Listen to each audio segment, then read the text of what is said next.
Welcome to at another podcast of mine with one of my closest friend Divya.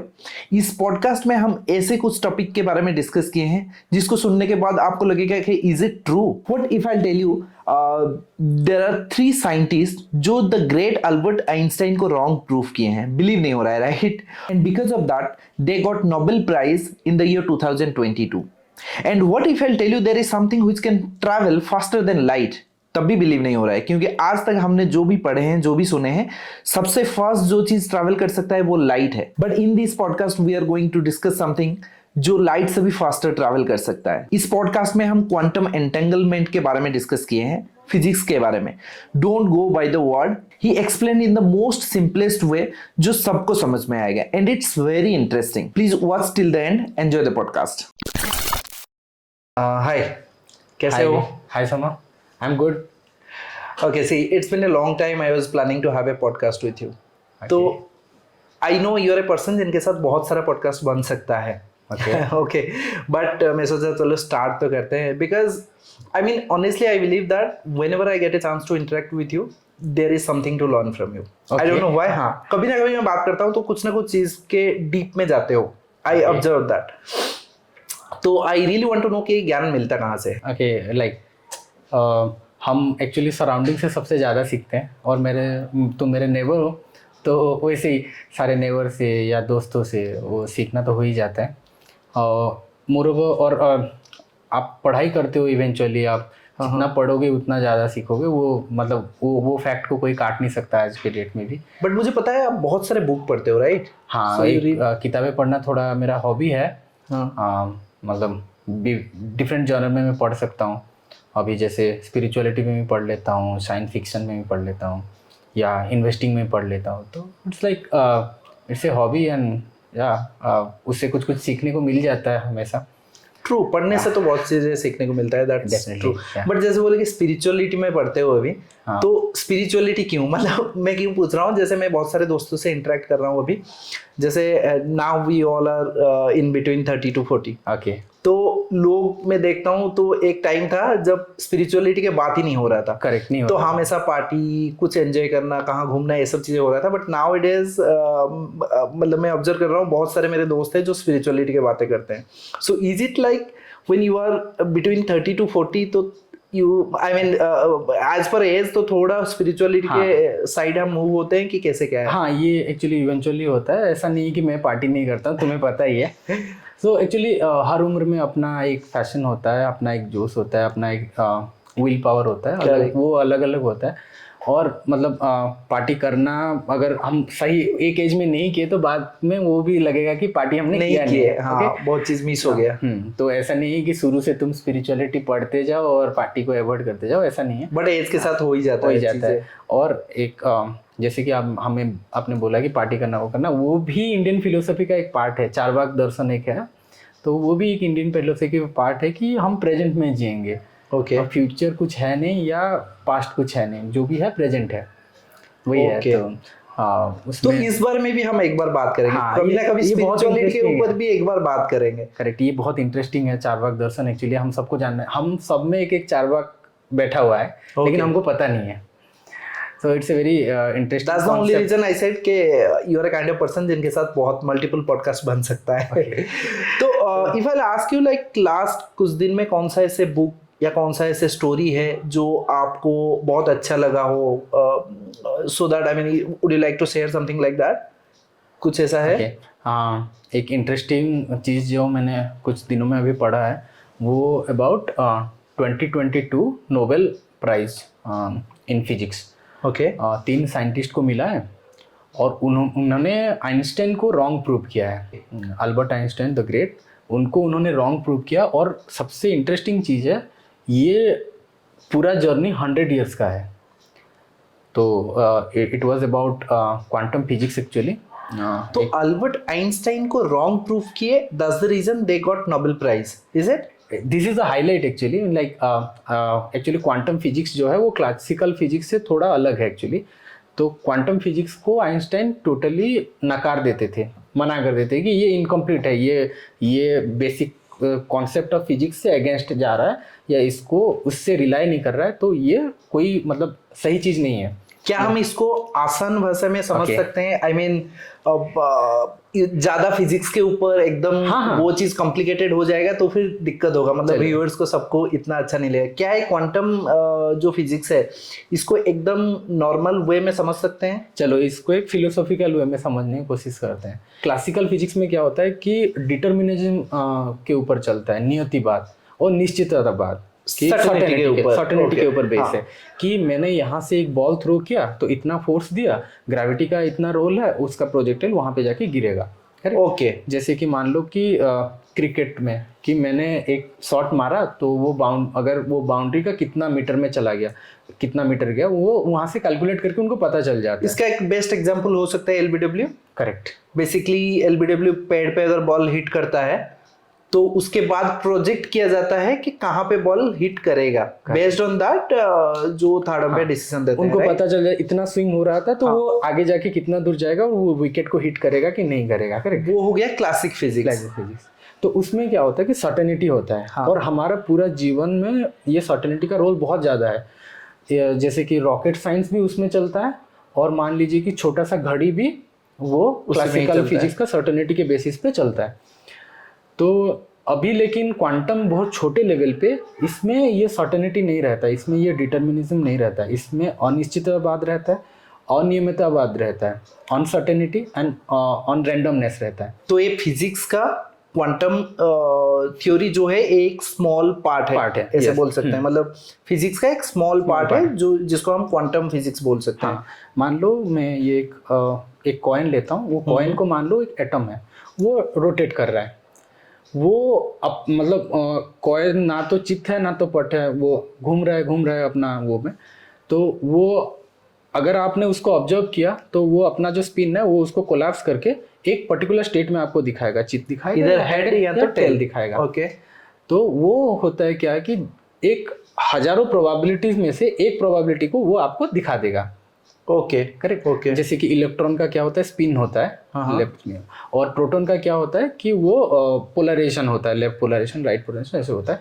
तो उसमें क्या है कि वो उसका बहुत सारे प्रोबेबिलिटी में से वो जो वेव फंक्शन में से वो आप जब आप उसको ऑब्जर्व करोगे वो एक पर्टिकुलर स्टेट में आपको दिखा देगा, लेकिन वो उसमें आपको पता नहीं चलेगा कि क्या सर्टेनिटी है उसमें हमेशा प्रोबेबिलिटी के तौर पे बात किया जाएगा कि मान लीजिए जैसे कि ये कलर ब्लू है कि नहीं है।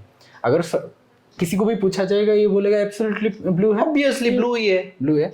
लेकिन क्वांटम फिजिक्स में आंसर आएगा कि ये ब्लू है कि नहीं है, हम उसका प्रोबेबिलिटी बता सकते हैं, लेकिन 100% कोई भी चीज श्योर होकर नहीं बता सकते। तो जो ब्लू है वो ब्लू नहीं है, मतलब हो भी सकता है, नहीं भी हो सकता है। उसका प्रोबेबिलिटी हम बता सकते हैं, उसका मैथमेटिकल डेरिवेशन हम बता सकते हैं, लेकिन उसको हम पूरा श्योरिटी के साथ नहीं बोल सकते। उसका अच्छे से हम मैथमेटिकल मतलब इक्वेशंस के साथ बता सकते हैं क्या प्रोबेबिलिटी है इसका ब्लू होने का।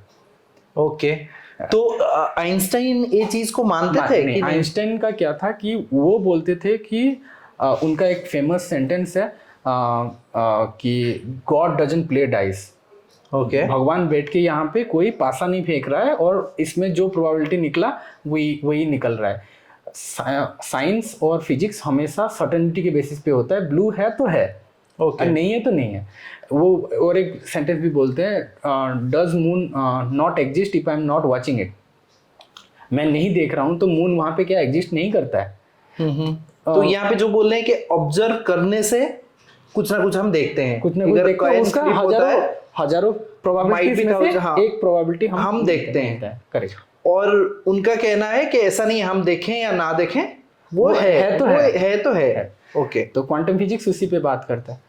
तो आइंस्टाइन ने क्या किया, बेड़ा उठाया कि ये क्वांटम फिजिक्स को पूरा ध्वस्त करना है। ध्वस्त करना है। तो उन्होंने अपना एक टीम बनाया, तो उन्होंने उसके ऊपर एक पेपर लिखा, EPR पैराडॉक्स बोल के वो पेपर का नाम है, कभी जाके नेट में देखना EPR पैराडॉक्स। तो आइंस्टाइन ना उसमें पूरा जो एक CID होता है ना, वो जो डिटेक्टिव होता है, उसी की तरह सब लिखे हैं कि कुछ तो हो रहा है, कुछ हिडन वेरिएबल है जिसकी वजह से हम ये चीज हो रहा है। और उन्होंने एक्चुअली पर्टिकुलरली टारगेट किया जो क्वांटम फिजिक्स का सबसे वीक सेक्शन है, एक पर्टिकुलर जिस पे हम बात करेंगे, जिसके ऊपर वो नोबेल प्राइज मिला, वो है क्वांटम एंटेंगलमेंट। ओके। उसमें तो मतलब फिजिक्स का जो सबसे छोटा पार्ट है उसको हम क्वांटम थ्योरी के हिसाब से जानते हैं, क्वांटम फिजिक्स। हाँ। तो क्वांटम फिजिक्स का जो सबसे वीकेस्ट एक पार्ट थ्योरी है वो है क्वांटम एंटेंगलमेंट। एंटेंगलमेंट जैसे हमको पता है कि किसी चीज को जोड़ देना, किसी ना किसी से कनेक्ट एंटेंगल कर देना। तो उसमें उन्होंने उसी को सबसे वीक पार्ट समझ के उसको टारगेट किया है। अभी समझते हैं क्वांटम एंटेंगलमेंट क्या होता है। दो चीजों को आपने किसी जादुई तरीके से जोड़ दिया, और उसमें एक को आपने यहाँ पे रखा, एक को कहीं दूर जगह पे रखा, और इसमें आप जब ऑब्जर्व करोगे कि कोई एक स्टेट में आप होगे, उसका एग्जैक्ट अपोजिट वहां पे आपको दिखेगा। मतलब यहाँ पे आप उसको कुछ छेड़खानी करोगे तो वहां पे उसका रिफ्लेक्शन दिखेगा। ओके, मतलब एकदम नॉर्मल वे में अगर समझना चाहें तो लेट्स से जैसे हम दो कॉइन को अगर हम यहाँ पे जोड़ देते हैं, एंटेंगल कर देते हैं, तो आप बोले हो कि एक कॉइन को यहाँ पे छोड़ते हैं, एक कॉइन को कहीं और कितने भी दूर। हाँ, मार्स पे भी आप छोड़ दो। ओके, मतलब मार्स पे भी छोड़ दे, एक को यहाँ पे रहने दे, तो भी यहाँ पे अगर हम कुछ छेड़खानी करेंगे या जो भी करेंगे, एग्जैक्टली ऑपोजिट रिएक्शन वहां पे देखने को अगर रोटेट हो रहा है, आप ऑब्जर्व करते हो यहाँ पे हेड है तो वहां पे वो टेल हो जाएगा ऑटोमेटिक। और ये जो इंफॉर्मेशन ट्रांसफर है वो रियल टाइम पे होगा, उसमें कोई टाइम नहीं लगेगा। वो मतलब इमीडिएट, अगर यहाँ पे मैं कर रहा हूँ वहां पे इमीडिएट हो गया है वो। मतलब उसमें वो जो ट्रांसफर ऑफ कम्युनिकेशन में टाइम लगता है 0, कोई टाइम नहीं लगता है। तो Einstein wanted to prove this wrong कि ये नहीं होता है। रॉन्ग करना चाहते थे क्योंकि आइंस्टाइन का जो क्लासिकल फिजिक्स का जो थ्योरी है उसमें उन्होंने दिया है कि बताया कि लाइट से ज्यादा स्पीड कोई चीज ट्रैवल नहीं कर सकता। मतलब वो तो पता है, लाइट से ज्यादा कोई स्पीड ट्रैवल नहीं कर सकता, और ये जो इन्फॉर्मेशन पास हो रहा है ये लाइट के स्पीड से भी ज्यादा स्पीड में ट्रांसफर हो रहा है। और आइंस्टाइन ने लास्ट में वो दिया कि ये इनकम्प्लीट है और क्लासिकल फिजिक्स का ये अगेंस्ट जा रहा है। दैट इज द रीजन उन्होंने ये थ्योरी को कम्प्लीटली खारिज किया। तो उसके बाद क्या होता है कि फिर ये बात वैसे ही रह जाता है। इसका कुछ कंप्लीट होता है कि आइंस्टाइन इसको क्या बोलते हैं, ईपीआर पैराडॉक्स। उन्होंने एक पेपर लिख दिया ईपीआर पैराडॉक्स, कि ये नहीं है, मतलब इसका अभी भी कुछ फैक्टर है, कुछ हिडन वेरिएबल शायद है जो हम अभी तक पकड़ नहीं पाए। उसको बोलते हैं स्पूकी इफेक्ट। कुछ स्पूकी इफेक्ट है जिसको हमने अभी तक पकड़ा नहीं है, लेकिन ऐसा नहीं है कि ये कंप्लीट थ्योरी है। ओके, ये incomplete one, that's what he, इसमें और काम करना चाहिए, ये कंप्लीट थ्योरी नहीं है। तो उसके बाद क्या होता है, ओवर द टाइम 1945 आ जाता है, वर्ल्ड वॉर 2 इतना बड़ा तहस नहस दुनिया में हो जाता है। 1945 में वो वर्ल्ड वॉर खत्म हो जाता है, वर्ल्ड वॉर 2 खत्म हो जाता है। फिर दुनिया में साइंस को कॉमर्शियलाइजेशन ने जकड़ रखा। फिर साइंस का डेवलपमेंट वही जो डिमांड में है उसी हिसाब से साइंस का डेवलपमेंट होता है। सब उस वक्त क्वांटम मैकेनिक्स को यूज कर रहे थे, क्वांटम साइंस को, फिजिक्स को यूज कर रहे थे। उसमें उन्होंने मतलब अपने सहूलियत के हिसाब से यूज कर रहे थे, कोई कुछ क्वेश्चन नहीं कर रहा था। मतलब वो क्वांटम एंटेंगलमेंट सही है गलत है, कोई कुछ उसमें जो काम चाहिए उसमें काम करते थे, बट यूज करते थे, आगे बढ़ रहे थे, break their head on that के चलो ठीक है जो भी है तो वैसे ही चलने दो। और एक वक्त पे ऐसा था कि ये पर्टिकुलर क्वांटम को एक टैबू मान लिया गया था कि इसमें जो अपना टाइम देगा वो अपना कैरियर बर्बाद कर रहा है, टाइम बर्बाद कर रहा है। हाँ, मतलब ऐसे है ही नहीं, आगे कुछ कर ही नहीं सकते क्योंकि इतना प्रोबेबिलिटी पे जा रहा है, कोई सर्टेनिटी पे नहीं है, तो क्या ही इस पे कर सकते हैं। तो 1955 हुआ, फिर आइंस्टाइन का डेथ हो गया। उसके बाद क्या होता है कि मतलब 45 में वर्ल्ड वॉर खत्म हुआ, 55 में आइंस्टाइन का डेथ होता है। तो उसके बाद क्या होता है कि उसके 5 साल बाद 1960 अराउंड में ये आते हैं जॉन स्टुअर्ट बेल बोल के एक साइंटिस्ट हैं, जो आते हैं अपना यूरोपियन यूनियन का सबसे बड़ा जो न्यूक्लियर रिसर्च सेंटर है CERN बोल के, वहाँ पे वो काम कर रहे थे। 1 साल छुट्टी लेते हैं, छुट्टी लेके वो क्या करते हैं, इसके ऊपर रिसर्च करते हैं। मतलब अभी तक जो बोल रहे थे सबके छोड़ दो करके, छोड़ दो, किसी ना किसी को कैरियर बर्बाद करना है आगे बढ़ने के लिए ना, तो वो आगे बढ़ने के लिए वो अपना कैरियर पे दाव लगा के 1 साल छुट्टी लेके उस पर रिसर्च करते हैं। तो उन्होंने फिर उस पर जब डिटेल पे उसमें उन्होंने एक पेपर पब्लिश किया कि ये कोई हिडन वेरिएबल इसमें नहीं है, ये कंप्लीट थ्योरी है। उन्होंने उसमें पूरा पेपर उसका मैथमेटिकल डेरिवेशन के साथ उसको पूरा डिटेल में दे दिया। हो सकता है ये बुनियादी जो फिजिक्स का थ्योरी है उसके अगेंस्ट जा रहा है, फिर भी ये कंप्लीट। उसके बाद 12 साल बाद 1972 में जॉन क्लोजर बोल के एक साइंटिस्ट आते हैं, वो कुछ कैलटेक से शायद थे, तो उन्होंने क्या किया, एक एक्सपेरिमेंट सेटअप किया कि नो, जो जॉन बेल ने बोला है, जो पेपर पब्लिश उनका किया, कुछ थ्योरी था ना, बेल्स थ्योरी का, बेल्स थ्योरी था, उस थ्योरी को हम ग्राउंड पे हम लोग एक्सपेरिमेंट करके वो प्रूव करेंगे। तो उन्होंने अपना लैब पे सेटअप किया और उसको पूरा कंप्लीट ग्राउंड पे, उसको पूरा एक्सपेरिमेंट को उन्होंने पूरा प्रूव करके दिखाया कि ये कंप्लीट थ्योरी जो है वो कंप्लीट है, वो प्रूवन है। तो वो एक ग्राउंड ब्रेकिंग था कि दुनिया में फर्स्ट टाइम पूरा एक्सेप्ट करना पड़ा फिजिक्स को कि क्वांटम एंटेंगलमेंट करके पूरा है सही और ये चीज़ हो सकता है, कंप्लीट है, उसमें कोई स्पूकी इफेक्ट नहीं है, कोई हिडन वेरिएबल नहीं है। तो ये दुनिया में फर्स्ट टाइम 1972 में आया। तो सोचो अगर आइंस्टाइन होते तो उनको कैसा लगता, मतलब बोलते हैं कि आइंस्टाइन अगर जो मतलब उनका कब्र में वो लोग, उन्होंने एक करवट लिया होगा, उनको एक शॉक लगा यार ऐसा कैसे हो गया। फिर उसके बाद क्या होता है कि एलन एस्पेक्ट नाम का एक 1980s पे एक आते हैं। तो उन्होंने क्या फाइंड किया कि जॉन क्लोजर का जो एक्सपेरिमेंट था उसमें थोड़ा बहुत लूपहोल्स होता है। तो उसके वजह से क्या हो सकता था कि तभी तक 1972 तक ये प्रूफ हो गया था, मतलब जॉन क्लोजर ने प्रूफ कर दिए थे कि ये एक्सपेरिमेंट हो सकता है और रियलिटी है। ओके, थोड़ा बहुत जो लूपहोल था उसके वजह से क्या हो सकता है कि कोई कल को मतलब काट के बोल सकता है कि ये लूपहोल की वजह से ये गलत है या इनकम्प्लीट है। ओके, तो उसको सील करने के लिए, कॉन्क्रीट करने के लिए एलन एस्पेक्ट आते हैं 1980s पे। उनका एक वो उस पे ऊपर काम करके उसके ऊपर भी पेपर पब्लिश करते हैं और वो फाइनलाइज करते हैं कि तो वो फाइनल हो जाता है, मतलब एलन एस्पेक्ट फाइनल कर देते हैं कि ये हो गया, मतलब और कोई आइंस्टाइन ने जो बोले थे वो रॉन्ग था। आइंस्टाइन का समझ इसमें शायद गलत था। तो अभी उसके बाद एंटोन जेलिंगर नाम का एक आते हैं साइंटिस्ट। तो वो क्या करते हैं कि एक क्वांटम टेलीपोर्टेशन नाम का एक रिवोल्यूशनरी मतलब एक एक्सपेरिमेंट करते हैं। वो टेलीपोर्टेशन ऐसा नहीं है कि जो हम लोग मार्वल्स में देखते हैं कि यहाँ से गायब होके वहाँ पे, ऐसा नहीं है। उसमें क्या होता है कि क्वांटम लेवल पे इंफॉर्मेशन पास किया जाता है, तो मतलब कम्युनिकेशन किया जाता है क्वांटम लेवल पे। ये क्वांटम एंटेंगलमेंट को यूज करके कम्युनिकेशन किया जाता है। तो इसी के वजह से इन तीनों को, जॉन क्लोजर हैं, एलन एस्पेक्ट हैं और एंटोन जेलिंगर हैं, जो इन तीनों को नोबेल प्राइज़ मिला। तो उन्होंने इसी वजह से बोला जाता है कि हिस्ट्रीज इपिक एरर है ये आइंस्टाइन का, कि वो जो क्वांटम मैकेनिक्स को अधूरा समझते थे या उसको बोलते थे कोई स्पूकी इफेक्ट है या कोई हिडन वेरिएबल है, वो है ही नहीं, वो एक कंप्लीट थ्योरी है। तो सही में मतलब स्टोरी कितना इंटरेस्टिंग रहा होगा। मतलब आप सोचो, जो चीज़ को आइंस्टाइन जैसे बड़े साइंटिस्ट छोड़ दिए कि ऐसा कुछ है ही नहीं, मतलब इनकम्प्लीट है, तो कोई उसके ऊपर काम करने का सोचेगा भी क्यों। और बट आप सोचो कि आइंस्टाइन एक बहुत बड़ा नाम है, मतलब उनका एक थ्योरी या एक सोच, मतलब एक आइडिया उनका गलत हो सकता है, लेकिन उनका दिया हुआ कितना सारा चीज है जो आज भी हम लोग यूज करते हैं, प्रूव करते हैं, सही होता है। It's a big name, right. लेकिन बिग नेम होने के बाद भी साइंस का एक रिवॉल्यूशन ये है कि उसमें मतलब कोई एक चीज मैंने बोल दिया तो वो हमेशा के लिए सही होगा, वो है नहीं, गारंटी। मेरे को भी कोई रॉन्ग प्रूव करे और उसी से वो आगे बढ़ता है, नेक्स्ट जनरेशन को साइंस का डेवलपमेंट होता है। और देखा जाए तो आइंस्टाइन को विरासत में जो मिला, उन्होंने उस पर डेवलप किया।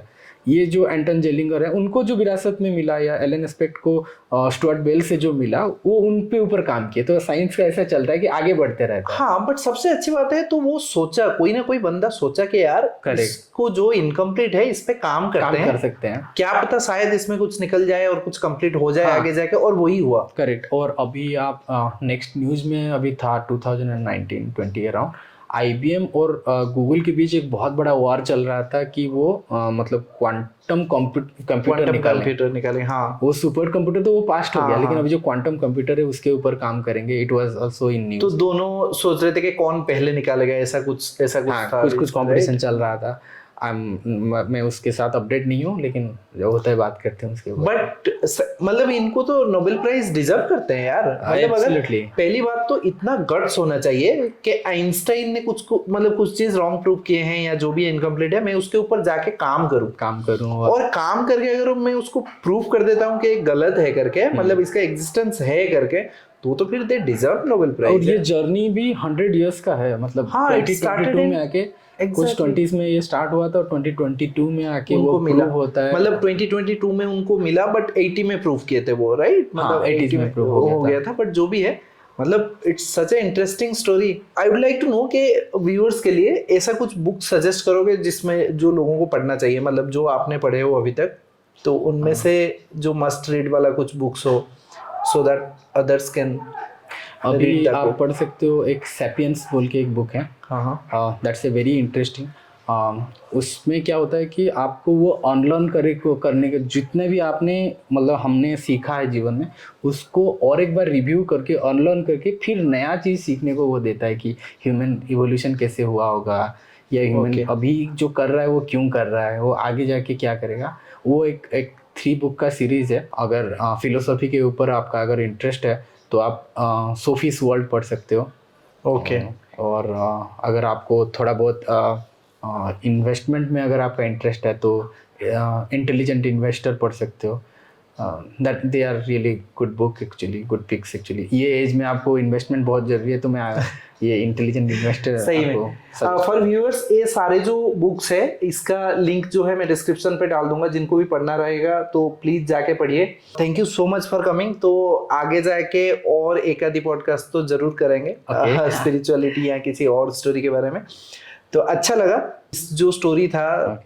इसमें ये तो बहुत अच्छा चीज सीखने को मिला कि यार जिसमें लोग सोचते हैं ना कि कुछ नहीं मिलेगा, कुछ ना कुछ मिल ही जाता है, कुछ ना कुछ मिल ही जाएगा अगर जाता। लगन से लगोगे तो आपको मिल ही हाँ, जाएगा। तो अगर आइंस्टाइन का जो चीजें था उसको अगर गलत प्रूफ करके कोई कर सकता है जिसके वजह से उनको नोबेल प्राइज मिल सकता है, तो अगर करोगे तो कुछ ना कुछ मिल ही जाएगा। नहीं, कुछ भी हो सकता है। चलो ठीक है, थैंक यू सो मच। आगे जाके और एक पॉडकास्ट जरूर करेंगे। Thank you.